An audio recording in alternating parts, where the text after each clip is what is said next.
Cinnabar, Chapter 5. I shall leave my scent where the cattails grow. The din suddenly went silent. All eyes were on the hourglass. Even the cubs stopped eating and watched with an awareness beyond their tender age. Trickle, trickle, trickle went the last little grains of sand. Now the bottom of the bell-shaped glass held them all. The top was nothing but emptiness, except for a fine film of dust where the sand had been.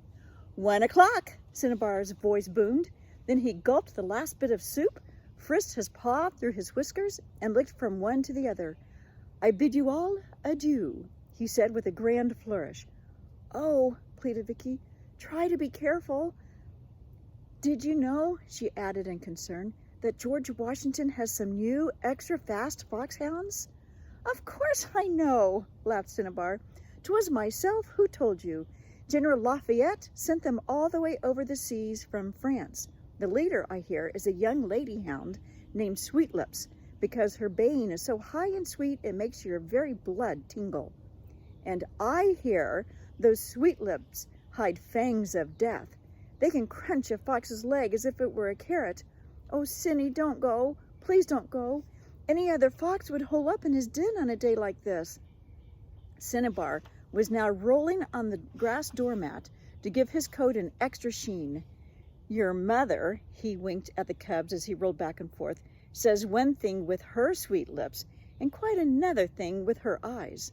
What her eyes say is, get going, Cinnabar. Take life in your teeth. And if you're going to go, go. Saying which, he leaped lightly to his feet, gave each of his children a loving spank, and headed for the door. Cinny, Vicky stopped him with her voice. If you have a moment during the chase, grab off one of Mr. Plunkett's hens. They're fat as butter, and I've a craving for a good fat hen. Besides, he's careless about his fences, and this may teach him a lesson. Consider it done, my dear, Cinnabar called back over his shoulder. You have the currant jelly ready. I'll bring the hen. I shall be home by starlight, I don't doubt. Like a puff of smoke, swiftly, noiselessly, Cinnabar glided up the tunnel and out into the glimmering world of sun and shadow. He lifted his face to the wind and snuffed the invigorating smells from the woods nearby, rabbits, quail, wild turkeys. He drew a great lungful of the wonderful mixture. The morning's mist had lifted, and a gossamer radiance filtered through the wispy clouds. An exquisite sense of liberty made his whole body quiver. He was a free fox, a wild fox. He felt as young as one of his own cubs. Joyously, he slipped through the sassafras thicket, then down the little lane between the hemlocks, and up the winding path to a knoll overlooking the whole of George Washington's hunting grounds. From this lofty perch he scanned the distance, surveying the ups and downs of the land. What he saw was rolling hills and deep valleys, and winding creeks glinting from the touch of sun. He saw farmland and meadow, and far off the white mansion house with its cluster of little buildings, like chicks sidling up to a mother hen. But mostly he saw woodland with pine trees growing, and he heard the steady whisper of wind in the treetops. With his head cocked a little to one side, he turned now to look at the small shadow he made.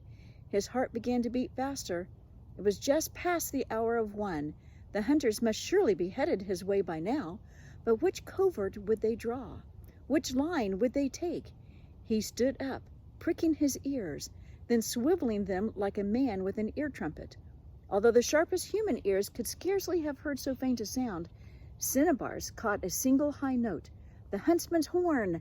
Your life is at stake, it said. The chase is on! Run, Cinnabar, run! Now he knew which way the hunters were coming. They were directly east of him, in the woods across the creek. The horses would have to ford it. The hounds would have to swim it. Then they would come crashing into his own woods, and the fun would begin. Excitement rose in him. He licked his right forepaw and held it up to see which way the wind was blowing. He breathed. 'Tis a west wind. I shall scally-hoot down to the edge of the creek, and there I shall leave a spot of scent where the cattails grow, and west wind shall blow my scent in the hounds' face. I want them to chase me. He waited until the very last moment, waited until he heard the cracked voice of the huntsman crying, "Yoo-hoo-hoo!" encouraging the hounds, telling them to enter the creek. Then, with a swift, winnowing movement, he headed downhill, brushed against the cattails to leave his scent, and returned again to the little knoll to wait. For an awesome moment, the world was wrapped in silence, except for a lone bird singing in a wild persimmon tree.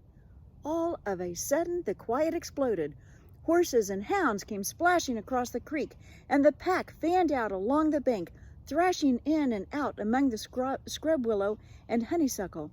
It was Sweetlips who first caught a tiny drift of oily, musky fragrance. She began working the scent, sifting it from the smell of beavers and muskrats. She yipped a little, not quite certain at first. Then she doubled back again to check, and now she was sure. With a long-drawn howl, she spoke out. Hounds and men and even Cinnabar knew the cry. "I'm on the line," it said. "I've scented a fox." "Hark to her, hark!" the huntsman's voice bellowed. From all over the bank, the hounds came in to Sweetlips. One by one, they too picked up the trail and gave tongue until the medley of their voices spread like a wave. The woods caught up the sound and tossed it back and forth from tree to tree. Cinnabar's heart thumped wildly. At last, they were coming for him. The crash of hound music touched off a fuse inside him. It was as if all of life had been building up to this moment. "Oh, frogs and mice and all things nice," he trilled in rapture. Then up he sprang into the air, flaunting his tawny red coat against the blue of sky. And so, in full view of 30 eager horsemen and a pack of bloodthirsty hounds, he went flying downhill. Bravely, he headed toward them.